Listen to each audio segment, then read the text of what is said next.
साहिबान जिन्होंने बहुत सारे नाल मैनूं काम करने का मौका मिलिया, सारिਆਂ ਦਾ मैं बहुत बहुत धन्यवाद करदा। इत्थे मैं कोई शक्ति प्रदर्शन करने नहीं आया, इत्थे मैं कोई किसी की निंदिया चुगली करने नहीं आया। ਉਹਦੇ ਲਈ कदे फिर मन चलावांगे क्योंकि ये विद्या का मंदिर है। इत्थे आपां सिर्फ वो गल्लां करांगे जिहड़ियां पॉजिटिव होण। ये स्टेज ते ये हाल जिहड़ा है ये मेरे लिए ना तो नवां है ना बेगाना है। मैं बहुत बार इस श्री गुरु तेग बहादुर हाल दे विचों गोल्ड मैडल जित के लेके गया सुनाम कॉलेज लिए, बहुत बार इत्थे परफॉर्मेंस की। फिर जो आर्टिस्ट बन गए तो बतौर आर्टिस्ट भी इत्थे आके परफॉर्म करते रहे। जो मैं उदों +1 पढ़ता सी तो मैं दोस्तों मित्रों नाल आ जाता सी। इस हाल दे विच मैं किसी को परफॉर्म करता देखता सी तो एक पंजाबी का लफ्ज़ है कि मेरे लूरियां उठदियां सी, मैं क्यों नहीं जाता इत्थे। तो जुनून सीगा एक जुनून तो बिना कोई भी मंजिल जिहड़ी है सर नहीं की जा सकती। सो बहुत बार इत्थे मैं हार के भी गया, नहीं आया मेरा नंबर, कोई गल नहीं। अप्स एंड डाउन्स इस जिंदगी का हिस्सा ने। Ups and downs are part of life. Even a straight line of ECG is called dead. जिन्ना चिर ऐ करती है वो उन्ना चिर बंदे के दिल चल रहे। जो सीधी हो जाती है वो लकीर डॉक्टर कह जाते लै जाओ भाई। सो अप्स एंड डाउन जिहड़े ने तुहाडी जिंदगी च बहुत सारे आउणगे, घबराउणा नहीं होगी। अजकल मैनूं दुख हुंदा है, पता लगता है जो कि 98.5% नंबर आए ने, ਉਹਦੇ ਨਾਲ ਦੇ स्टूडेंट ਨੂੰ 98.6 आ गए। सुसाइड तक भी चले गया।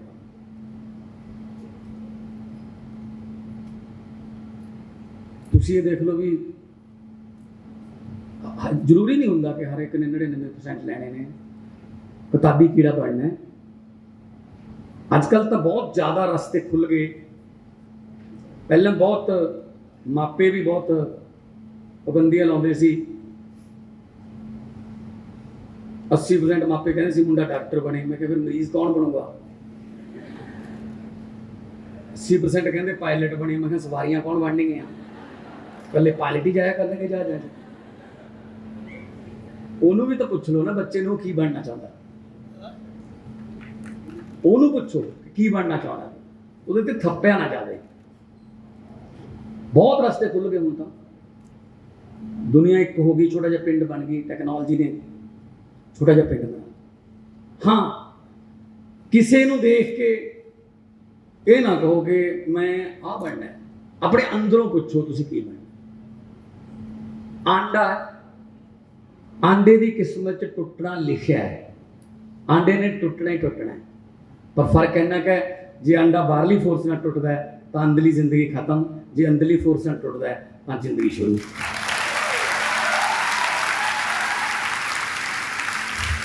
अपने आप फुटो अंदरों, बाहरलियां फोर्सां ते ना जाओ कि मैनूं आ बना दो, मैं आया ये वर्गा बनूंगा, ये वर्गा बनूंगा।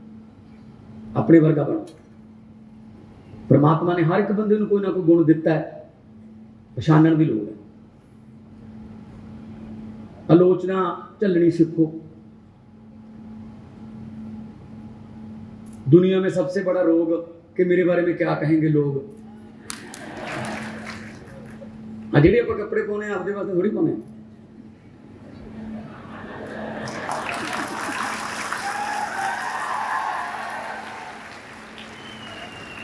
लोगों को दिखाने वास्ते पाने।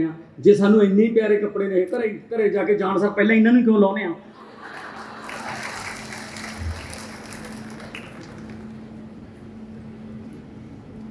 सो तुसी तो बहुत वड्डी यूनिवर्सिटी के स्टूडेंट हो, बहुत काबिल प्रोफैसर साहबान विद्वान तुहानूं पढ़ा रहे ने। और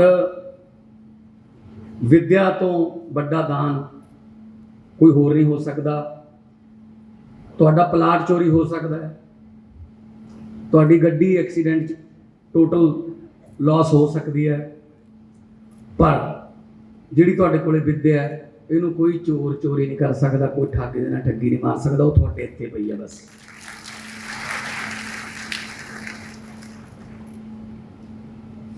क्योंकि जिस तरह मंत्री साहब बोल रहे सी कि साडी यूथ च एनर्जी बहुत पर यूटिलाइज नहीं हुई।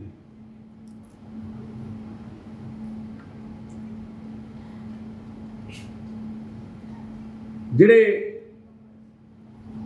जहाज होंदे ने 747 787 777 बहुत बड़े जहाज बोइंग दे एयरबस दे, उन्होंने इंजनों च बहुत ज़्यादा ताकत होंदी है। लगभग 400 तो उपर सवारियां, उन्हों का समान, अपना खुद का वजन, लगभग 1.25 लाख लीटर तो वध तेल लैके वो उड़ जाते हैं, इन्नी ताकत होंदी है। पर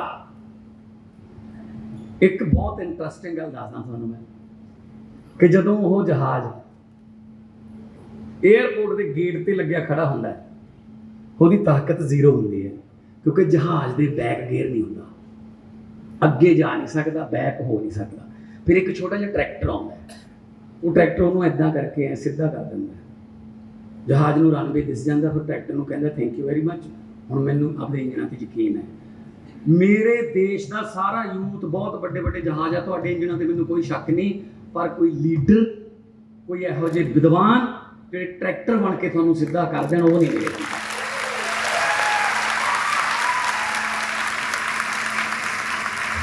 अपने आप कोई सीधे हो गए, विंगे टेढ़े जो हो गए तो हो गए, नहीं तो बस सानू इधर तो कुछ मिले। त्रासदी देखो, असी आईलैट्स नूं डिग्री समझी बैठे हैं। एक इंग्लिश का छोटा जिहा टेस्ट है, हर तीजी बिल्डिंग पर लिखा है न्यूजीलैंड जाने लिए मिलो, आस्ट्रेलिया वाले आ जाओ इधर, कनेडा, किसी ने कहा कि पंजाब च रहने लिए मिलो, वो मैं कहना था कि पंजाब च रहने लिए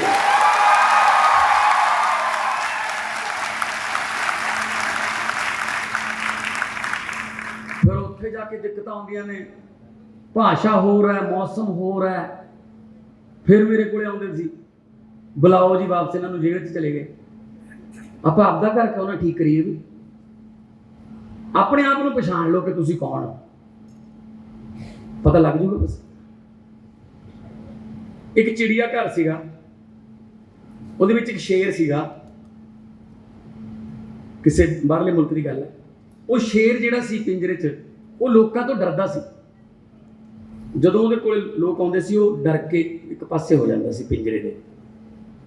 ਤਾਂ ਜਿਹੜੇ ਪ੍ਰਬੰਧਕ ਸੀ, ਆਰਗੇਨਾਈਜ਼ਰ ਸੀ ਉਸ ਜ਼ੂ ਦੇ, ਉਹ ਕਹਿੰਦੇ ਯਾਰ ਇਹਦੇ ਕਰਕੇ ਲੋਕ ਟਿਕਟਾਂ ਲੈਂਦੇ ਨੇ ਵੀ ਇਹਨੂੰ ਦੇਖਣਾ ਹੈ ਜਾਂ ਇਹਦੇ ਨਾਲ ਫੋਟੋ ਕਰਾਉਣੀ ਹੈ, ਇਹ ਡਰ ਜਾਂਦਾ ਹੈ। ਉਹਨਾਂ ਨੇ ਡਿਸਕਵਰੀ ਚੈਨਲ ਵਾਲੇ ਐਕਸਪਰਟ ਬੁਲਾ ਲਏ ਲੰਡਨ ਤੋਂ, ਜਾਨਵਰਾਂ ਦੇ ਐਕਸਪਰਟ। ਉਹਨਾਂ ਨੇ CCTV ਕੈਮਰੇ ਲਾਤੇ, 15 दिन हर एक्टिविटी नोट की वो शेर की, तो 15 दिन बाद वो हैरानीजनक नतीजे ते पहुंचे, स्टनिंग रिजल्ट। वो कहते इसकी मां भी पिंजरे सी, ये पैदा पिंजरे च होया, इस करके इनू पता ही नहीं कि मैं कौन हाँ। शेर नू ये नहीं पता कि मैं कौन हाँ, क्योंकि माहौल नहीं मिले उन्होंने शेर बनने का। वो जे जंगल च हुंदा, अपने झुंड नू, अपने मां नू, अपने साथियों नू, बड़े बड़े झोटियां नू गर्दन तो फड़ के डेगदा देखदा, फिर वो आपदे पंजे चलाउंदा, फिर शेर बनदा। उन तो उत्थे बने बनाया मीट मिली जाता है, उन्हें पता ही नहीं मैं कौन हाँ। इस करके मैं ये कहना चाहना कि हर बार शेरनी दे पेटों पैदा होने का मतलब भी शेर नहीं हुंदा, माहौल शेर बनाउंदा। सो प्रैक्टिकल वाल ध्यान दिओ ज़्यादा, थ्योरी तो तुसीं कर ही रहे हैं, प्रैक्टिकल। अज मैं BC साहब नाल गल कीती, सारे प्रैजेंटेशन उन्होंने दी। मैनूं बड़ा दुख होया कि चलो किसान तो करजई ने, कई बारी इंडस्ट्री वाले भी करजे थले आ जाते हैं, कई आप लोन ते कार भी ले लें। पर मैनूं दुख इस गल का होया कि साडी विद्या भी करजई है। मतलब करजई विद्या चो की पालांगे आपां फिर। मैं तुहानूं ये गारंटी देना, बड़ी जल्दी पंजाबी यूनिवर्सिटी की विद्या जिहड़ी है वो करजा मुक्त हो जाए।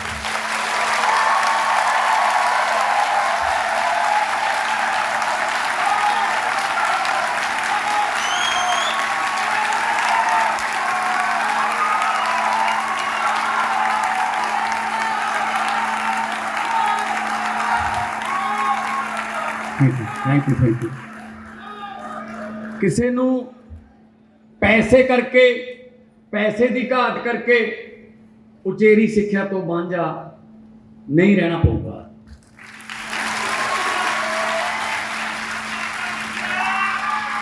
और आप सिर्फ पहला स्कूल दी कंधां ते लिखे देखते सी, विद्या मनुख का तीजा नेत्र है, सेवा ले आओ सिखण ले आओ, सेवा ले जाओ। इदा ही रह गया, तो लिखे लिखाया। स्कूल खाली पे ने टीचर तो, उस स्कूल के सामने जी पानी की टैंकी है वो भरी पई है टीचर। वो कहते सानू रख लो ना जी, कोई टैंकी दे दो, उन्होंने थले ला प्यार ना रहांगे, अपनी धियां पुत ने वो थले। विद्या का म्यार जिहड़ा है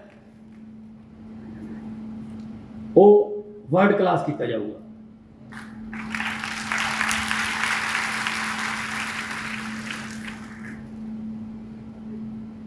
मैं जो 7वीं क्लास पढ़ता सी, मेरे डैडी साइंस मास्टर सी, उस स्कूल दे विच मैं जाता सी। तोलावाल पिंड है मेरे पिंड तो 3 किलोमीटर है, साइकिल ते जाते सी, नाल ही उन्होंने भी वापस आ जाता सी। तो साडे पंजाबी दी टीचर ने एक हाउस टेस्ट लिया, फीस माफ़ी की अर्जी लिखो। फीस माफ़ी की अर्जी की होंगी है? सेवा विखे श्रीमान मुख अध्यापक सरकारी मिडल स्कूल फलाना। श्रीमान जी मेरा नाम है, मैं पढ़ाई में बहुत होशियार हाँ, 6वीं क्लास चो मैं फस्ट आया सी, 7वीं चो मैं फस्ट आऊँगा। पर साढ़े घर के आर्थिक हालत बहुत खराब है। मेरे पिताजी एक चपरासी हैं, असी 3 भैन भाई हाँ, तो स्कूल की फीस नहीं दे सकते, स्कूल की फीस देने तो असमर्थ हैं। कृपा करके मेरी कुड़ी की पूरी फीस माफ़ की थी, आप जी आ गया घर रोन बनना इदा। मैं लिखता दी, मैनू 9.5 नंबर भी आ गए 10 चों, नाल वेरी गुड भी लिखा, नाल मैडम ने दूजिਆਂ ਨੂੰ भी कहा ऐ होंगी अर्जी आ देखो। पर मैनू कोई बहुत खुशी नहीं हो रही सी। मैं कहा जी डैडी जी को पूछूंगा जाते हुए, तो साइकिल पर जा रहे थे। मैं कहा जी रुको एक मिनट, मैं कहा जी तुम सानू क्यों पढ़ाने हो? कहते ताकि तुहानू अकल आवे, दुनिया की समझ आवे, है ना, सच तो झूठ का तुहानू फर्क पता लगे। मैं कहा जे मैं कहा कि तुम सानू झूठ पढ़ा रहे हो, कहते कि मैं वो कापी कढ़ी, मैं डैडी के रख दी, आ पढ़ो जी। मैं कहते बहुत वधिया, नाल तो नंबर बहुत वधिया आए ने, ते नाले वेरी गुड। मैं कहा सर पहली गल तो ये अर्जी मैं तुहानू लिख रहा, हैडमेट तो तुसीं हो, ते विच मैं कही जाना चपरासी है, ये झूठ है जी। तो नंबर 2 तो तुसीं कहा 3 भैन भाई। मैं कहा मेरी छोटी भैन है, एक तो तीजा कितने किहड़ा भैन भाई है। तो मेरे डैडी जी ने कहा, कहने पुत्त जिन्ना चिर गरीबी नहीं दर्शाई जाऊगी उन्ना चिर फीस माफ नहीं होगी। मेरे मूँहों निकल गया ये छोटे सवाल। मैं कहा जी कि यह जिहा पेन आ गया कि असी अर्जियां बदल सकते होइए, ये अर्जियां रहनगियां तो यही, पर एक पॉजिटिव वे ना रहनगियां कि मेरे पिता जी गरीब ने, फीस नहीं भर सकते।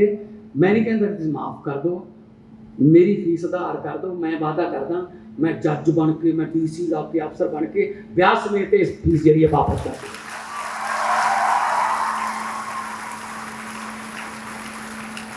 ਸਾਨੂੰ ਪਹਿਲੀ ਮਾਫੀਆਂ ਮੰਗਣ ਸਿਖਾਉਂਦੇ ਨੇ, ਜੁਰਮਾਨਾ ਮਾਫੀ, ਫੀਸ ਵੱਡੇ ਹੋ ਕੇ ਕਹੀ ਜਾਂਦੇ ਜੀ ਆਹ ਕਰਜ਼ਾ ਮਾਫੀ, ਬਿਜਲੀ ਮਾਫੀ, ਸਭ ਮਾਫੀ ਮੰਗਣ ਸਿਖਾਤੀਆਂ। ਇਹ ਨਹੀਂ ਹੋਊਗਾ, ਕਿਉਂਕਿ ਉਸ ਵੇਲੇ ਜਿਹੜਾ ਦਿਮਾਗ ਹੈ ਉਹ ਕੋਰੇ ਕਾਗਜ਼ ਵਰਗਾ ਹੁੰਦਾ, ਜੋ ਮਰਜ਼ੀ ਲਿਖ ਲਓ, ਲਿਖਿਆ ਜਾਂਦਾ ਜੀ ਫੀਸ ਮਾਫ ਕਰਾਉਣੀ ਹੁੰਦੀ ਹੈ। ਸੋ ਕਿਸੇ ਨੂੰ ਅਸੀਂ ਬਦਲਾਖੋਰੀ 'ਚ ਤੰਗ ਨਹੀਂ ਕਰਨਾ ਹੈ। ਖੁਦ ਇੱਕ ਮੈਂ ਟੀਚਰ ਦਾ ਬੇਟਾ, ਇੱਕ ਹੋਰ ਫੈਸਲਾ ਅਸੀਂ ਕਰਿਆ, ਦਿੱਲੀ ਦੇ ਵਿੱਚ ਵੀ ਇਹ ਫੈਸਲਾ ਲਾਗੂ ਹੈ ਕਿ ਜਿਹੜੇ ਪੰਜਾਬ ਦੇ ਸਕੂਲਾਂ ਦੇ ਕਾਲਜਾਂ ਦੇ ਟੀਚਰ ਨੇ, ਪ੍ਰੋਫੈਸਰ, ਉਹਨਾਂ ਤੋਂ ਪੜ੍ਹਾਈ ਤੋਂ ਬਿਨਾਂ ਹੋਰ ਕੋਈ ਕੰਮ ਨਹੀਂ ਲਿਆ ਜਾਊਗਾ। ਵੋਟਾਂ ਪਵਾਉਣੀਆਂ ਨੇ, ਨੌਜਵਾਨ ਮੁੰਡੇ ਹਾਇਰ ਕਰ ਲਾਂਗੇ, ਟ੍ਰੇਨਿੰਗ ਦੇ ਦਾਂਗੇ, ਜਨਗਣਨਾ ਕਰਨੀ ਹੈ, ਜੋ ਕਰਨਾ ਹੈ ਹਾਇਰ ਕਰ ਲਾਂਗੇ, ਟ੍ਰੇਨਿੰਗਾਂ ਦੇ ਦਾਂਗੇ। ਇੱਥੇ ਕੀ ਹੁੰਦਾ ਹੁਣ, ਪੜ੍ਹਾਈ ਤੋਂ ਬਿਨਾਂ ਬਾਕੀ ਸਾਰੇ ਕੰਮ ਲੈਂਦੇ ਨੇ। ਸੋ ਜੇ ਟੀਚਰਾਂ ਨੂੰ ਆਪਣੇ ਫਿਊਚਰ ਦੀ ਚਿੰਤਾ ਰਹੂਗੀ, ਜਿਹਨੂੰ ਨੇਸ਼ਨ ਬਿਲਡਰ ਕਿਹਾ ਜਾਂਦਾ ਹੈ, ਤਾਂ ਫਿਰ ਉਹ ਆਪਣੇ ਬੱਚਿਆਂ ਦਾ ਫਿਊਚਰ ਕਿਵੇਂ ਬਣਾਉਣਗੇ। ਸੋ ਬ੍ਰੇਨ ਡਰੇਨ ਹੋ ਰਿਹਾ।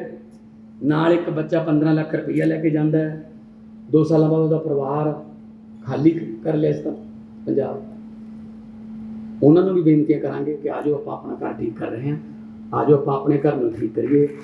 ਗੁਰੂ ਨਾਨਕ ਦੇਵ ਜੀ ਦੀ ਧਰਤੀ ਹੈ, ਸ੍ਰੀ ਗੁਰੂ ਗੋਬਿੰਦ ਸਿੰਘ ਜੀ ਦੀ ਧਰਤੀ ਹੈ, ਸ਼ਹੀਦ ਆਜ਼ਮ ਭਗਤ ਸਿੰਘ ਹੋਰਾਂ ਦੀ ਧਰਤੀ ਹੈ, ਪੀਰਾਂ ਫਕੀਰਾਂ ਸ਼ਾਇਰਾਂ ਦੀ ਧਰਤੀ ਹੈ। ਇਹ ਧਰਤੀ ਨੂੰ ਆਪਾਂ ਛੱਡ ਕੇ ਨਹੀਂ ਜਾਣਾ, ਔਰ ਕਿਸੇ ਖਿੱਤੇ 'ਚ ਜਾਂ ਜਾਤਾਂ ਪਾਤਾਂ 'ਚ ਇਹਦੇ 'ਚ ਨਹੀਂ ਪੈਣਾ। ਪਾਰਲੀਮੈਂਟ ਦੇ ਵਿੱਚ ਮੈਂ ਬੋਲਿਆ ਸੀ कि लंबे सफ़र को मीलों में मत बांटिए, लंबे सफ़र को मीलों में मत बांटिए, कौम को कबीलों में मत बांटिए। एक बहता दरिया है मेरा भारत देश, इसको नदियों और झीलों में मत बांटिए। देश वास्ते काम करना है। पंजाब तो वैसे ही मनमोहन सिंह ने लिखा कि भारत है वांग मुंदरी विच नग पंजाब दा, पर बदकिस्मती नाल पिछले कई सालों तो उस नग की चमक जी फिक्की पै गई सी। उस नग नूं आपां सारिਆਂ ने इकट्ठे होकर, खास तौर पर यूथ ने इकट्ठे होकर उस नग नूं चमकाउणा है ते पंजाब नूं इंडिया का नंबर 1 ते गोरे इत्थे आके थोड़े नाल फोटो खिचाया करनगे। मेरी ये इच्छा है। बहुत बहुत धन्यवाद, बहुत बहुत मेहरबानी सारिਆਂ ਨੂੰ मेरे वालों प्यार भरी सत श्री अकाल।